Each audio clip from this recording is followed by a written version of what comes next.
None of these people are from the No Coast, No Kings region. So, this is going to be Yoda. It's just the one coast, actually. One coast, one king? I don't like where it implies the rest of the saying goes. It's going to be Absa versus Orcane. As a quick reminder, this is pre-patch this week. Yes, so this is not the new Orcane. You're still going to see the pulse shot side special instead of not bouncing fish. Bouncing whale. I literally couldn't think of the name for us. What's the new name for a second? And then if you have not watched Rivals I mean, it's been a while. It's been like 6 months now. Yoda Cage was one of the premier maples for the first year-ish of the game. Was doing a very good job. Also came from Ultimate. Can't be like was a top Bowser Jr. Right. Started playing Absa as a character counterpick for a couple of Maple matchups, and now just is straight up an Absa man. Although it's going to be Melon taking first blood with that nice up air in the center of the stage, blasting off this Absa. One of the lighter characters in the game would be vulnerable to those kills off the top. Lighter character, one of the lowest ceilings. But Absa also loves this stage for the same reason. That the up strong and the up air, you basically have your aerial kill move, or not your aerial kill move, your aerial strong with that up air. Oh yeah, I mean, you see how big the hitbox is, but speaking of strong hitboxes, the sweet spot that forward air, that will kill plenty early. Now, one of the things, we mentioned the new move, the bouncing fish. That's not in the game. The other big thing, though, is that Orcane's survivability was fairly nerfed in the last patch as well. So this is still hefty, chonky Orcane. Yeah. Orcane's going to be still a little heavier in this patch. When I read that patch note and they said Orcane's weight went down from 100 to 95, I was like, Orcane was 100? Yep, Orcane was the secret heavy. That's a heavy and I played an Orcane in pools, and I hit them with a Claren back air that was like at 140 after the hit, and that Orcane survived. Definitely wouldn't live on this most recent patch. But as it stands, Melon in a great position in this game, #1, looking to make the upset here. Yoda Cage, certainly a top 8 seed. I think he's like the 3 or 4 seed of this tournament? It's supposed to get 7. Oh, okay, yeah. Seeded 7. I'm doing the commentary trick where I overestimate everyone's seeds. It's so much better than underestimating and having someone tag you later and be like, yo, wait, you forgot about. But, as we're saying you forgot about, Melon said, I do not care if Yoda Cage is the higher seeded player right now. Yeah. Not only took the game, but that was a dominant 2-stock. Melon showing really strong in this game 1, getting those early. That was a sub 100% KO at the end of it. To be fair, we did mention one of the lowest ceilings, one of the lightest characters. I'm not surprised when Absa dies sub 100% on that stage, but I am surprised when Yoda Cage. It's less the character and more the app. I used to play a game in Smash Ultimate which was called How Early Can I Kill Squirtle?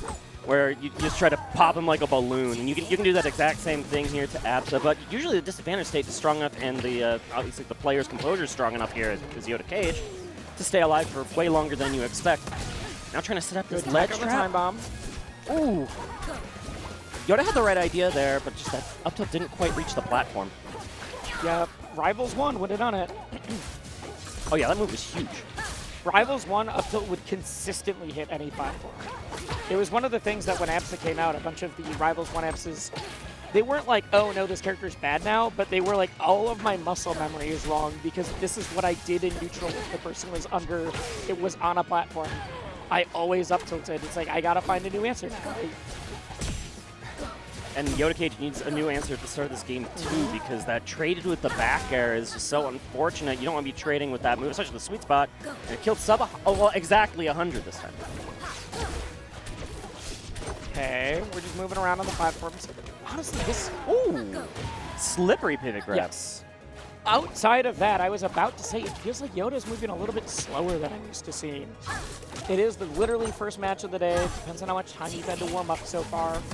But hopefully Yoda can start revving in. I saw the warm-up setups were pretty packed over on the walk up to the stage. I'm sure Yoda Cage was over there against the game, but Melon looking calm and composed. Oh, going deep with that forward air.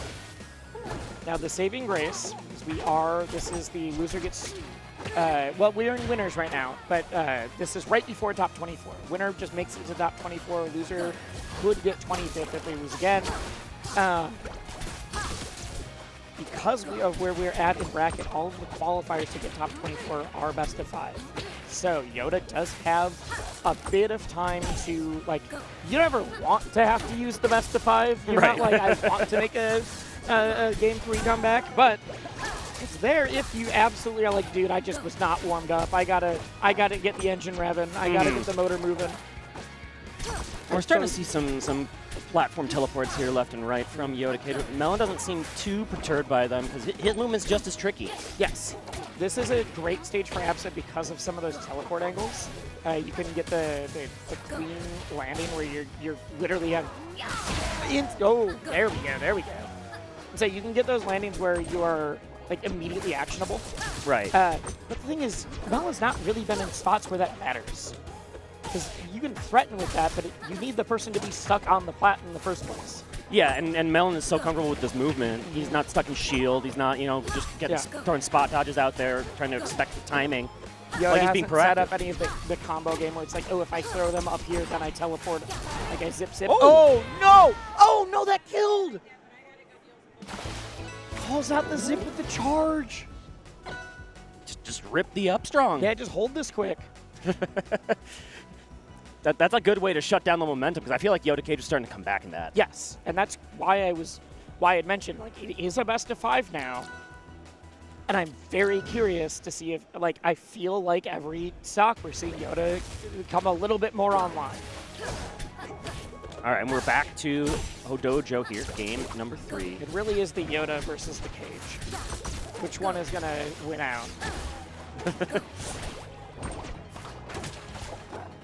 I remember when I asked this, like, what is your, like, tag from? He's like, do you know the meme photo of Yoda with Nicolas Cage's face? It's like, no. It's like, well, I thought it was funny. Unfortunately, yeah, no, exactly.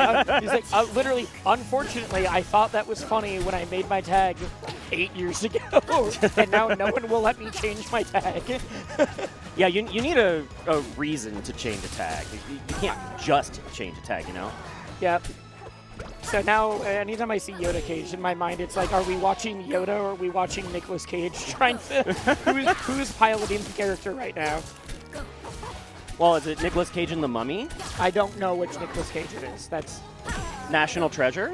that's where my brain always goes. But I also watched that movie a lot as a child, so that's probably why. I watch that movie like every couple of years at least. It's good to go back The thing to. is, I haven't watched it since I was a child, but it was definitely one of those, every family had the, like, random movie collection that meant they saw a decent to all right movie way more than anybody else should have. It's like, I don't know, we had it on one of the movies we had on VHS or DVD then. That's how it was back then. You just had what you had. I am old. Explaining what watching movies. Oh, no! Double dip? Doesn't get the second though. The soft and the sweet is usually the trick. But still a commanding lead here. Yep. To protect the Declaration of Independence, of course. And like as you mentioned, Yoda is online. I bet there are some cool artifacts and some cool national treasures hidden inside the dojo. Kodan probably is like, yes, this was a secret from my family from eons ago. Or it's like, I don't know. That hides a treasure map. Yep. That leads to another treasure map, etc. That leads to Yoda from Star Wars. Ooh. See, I mean, what we were saying. The game 1 was all Melon. Game 2 was really back and forth. Melon cleaned it up at the end. Game 3, here, Yoda's been coming online. Yeah, This is not insurmountable by any means. Like, this could just be a free sweep from Melon, but every single stock, every single minute you are playing, Yoda's getting stronger and stronger. Yeah, when you have a stock, you have a chance, I feel like, in this game. But you're starting to bleed out. Yes, yep. Now playing the little parry minigame about when are you going to pop the cloud or not pop the cloud. You get dragged down to the side, and there's the double dip we missed in that previous stock. Yep. Sour Patch is a sponsor of this event for a reason. We get the sour, then we get the sweet, and you are dead. Actually, I think they're sponsoring for their other one that is sweet then sour, the other way around. So, I don't know, Yoda. You got to figure out how to do that combo instead. Sweet then sour describes my Claren, so. Okay. I represented pretty well on stream earlier. Someone. Shout out to the Sour Patch Kid chews. That I have had a few too many of in the staff room already. They're pretty tasty. And sometimes you just need a little sugar to get through the block, right? I mean, okay, this was not today. It was not at 10 a.m. But yes, that wasn't your breakfast. Okay. No. Your dentist will thank you. No, I'm on that Okazeme coffee if you're right. Oh, yeah. And that's actually not a joke. They're sponsoring this. They also were a sponsor of Wisely Wars like a couple weeks ago. I buy a bag of their whole bean coffee every time I go to a Frosties or a combo breaker. It's always a good pickup. As a coffee nerd, it is very good. Anyways, this was not a shill that we were supposed to do. We just really like coffee, apparently.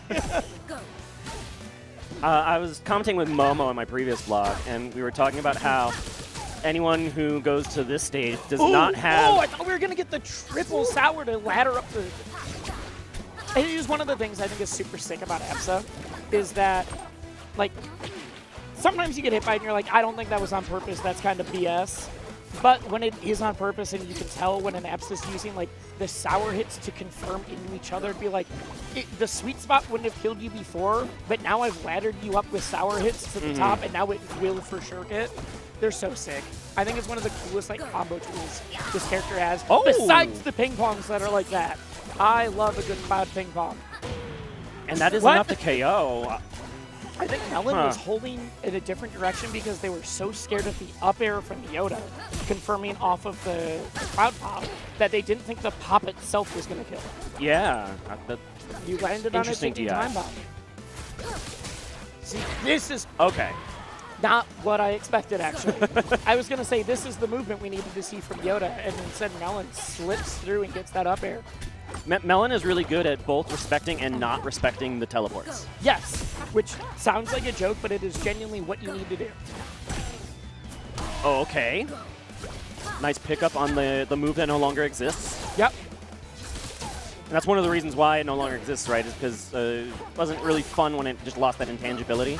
Yep, but when it did have intangibility, it was felt uncontestable for a lot of people. Yeah. Yeah. I think it's a really good thing that they changed it. It's much healthier. It's healthier, and all of the Orcanes are like, oh, this is more fun. Yeah, I hate that it makes me want to pick up Orcane. Because I do not. This character made me so mad for so long. Ooh.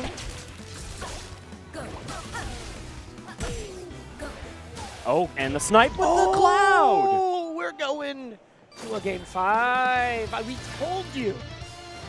Melon got the 2-stock game 1. It came down to the wire game 2. Yoda barely cleaned up game 3 and then get a clean 3-stock or clean 2-stock himself game 4. This, you are watching the tug of war of momentum happen between these two players as we speak. Yeah, we need to see a big adaptation here from Melon, who, again, was in the driver's seat. Yes. Trying to avoid the reverse 3-0. Somehow in the player cam, Yoda looks more tired now instead of more awake, but maybe that's just how the energy expense works. Yeah. When he was going down 2-0, and he was on, or in that second game, he was on his last stock, he took like a big, deep breath in the player cam. That kind of the mental reset, even in the middle of a game, just shows the composure. And then remember, he actually almost brought that game back. Yes, yeah. I mean, it's one of my favorite things about having player cams. Mm-hmm. Not just like the emotion and the expression, but I feel like there's so many times you can see the moment. Whether it's the person's eyes light up as they're like, oh shoot, I got by this crazy mix-up, and then it is all downhill after that, or they're like, all right, let me shake this off, let me wake up. Right. I got this, and let me take the deep breath. So to game 5 we go. Rockwall was the pick for game 4, but we didn't really get to see too much advantage taken for it by Melon. Because you think, I want to kill Absa at 50, right? when you go to that stage. Yeah, but then you also died to the kicks at 50. Mm-hmm.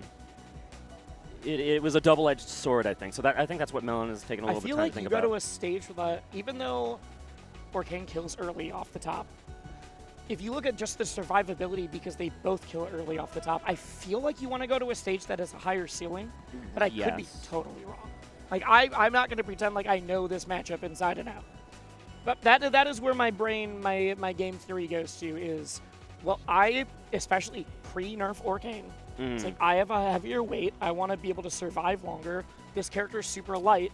If we both get a hit at 100 and they die and I don't, that's great. Yeah, like we saw that back air trade that took a stock super early previously. Back to rock wall. I think this is... I get it. I think it's scary. And you know what? So, like, that was one game in a sample size that Melon probably has thousands and thousands of games, right? Melon is definitely the person to listen to in this and not me. But I'm thinking about how the last game ended, too. And stage counterpicking is an inexact science where you know the player takes more into account than the matchup, I think. So inexact, not exact. Yeah, thank you. Thank you for the clarity. I know what you said. I'm clarifying that for the viewers at home. Okay, early teleport. It'd be so funny to claim that. You're like, no, this is a precise science. There's a objectively correct pick at all times. Player habits have nothing to do with it. That was a objectively correct kick that took the stock. And then that was a 99% Orcane stock after the hit. So, again, Rockwall proving itself to be pretty valuable to Yoda Cage, even though it wasn't picked. 99% Orcane sounds like a podcast. It's like related to, what was it, 99% Invisible or whatever? I don't know if that show still exists. We're two white men with beards. We can start a podcast. To be fair, the podcast that I was making a reference to, I think, was a like NPR podcast, so we're not too far off. Understandable. Let's claim a little stage control with that grab. Ooh, I like that slide in. Those down air confirms that Melon has relied on so much in previous matches, and just haven't been landing. Just good SDI, I think, from Yoda Cage, staying away from those. But I was saying, the movement in game one felt a little slow. The movement every single game has gotten better and better. Now Yoda's up 3 stocks to 1. Ooh, and these are the zips that I was looking for. Never mind. The zips were good. It was the, getting out of it was even better. Yeah. So now this could be Melon's last winner's stock. Going to need to come up with something. Okay, gets the special get-up punish, but not too much off of it, although I guess it's continuing. I do like that movement to get the up tilt. You get the little dash beforehand. All right, keep this Yoda in the corner. Some would say put Yoda in the cage. Another really early teleport. Just really respect those clouds. Don't get knocked off of the stage and then turned around at 42 into a forward air. We were saying before that Melon had a great sense of when to respect things and when not to, and it feels like Yoda has just gotten the read on it and is now like, now you should have been respecting all of these, or not respect. Like it has all been flipped because Melon is now losing a lot of these same situations that was previously winning in the scramble. And that is it. The movement scramble, the game 5, the dirty 30, the reverse 3-0, however you want to call it. Yoda comes out on top. Is going to see you all in top 24 later today. You were starting to make a really great point before that forward air just ended it, and then you had to call the end of the match. Cool. I don't remember what the point was. You were talking about the timing of the respect and not respect of the teleport of the movement. Yeah. And I was being smart. You're right. I was. I can give you a compliment every once in a while, all right? Oh no, it's as a treat. It's the chatters that I need to be like, see, I do know. I am smart sometimes. But that brings up a good point that these platform fighters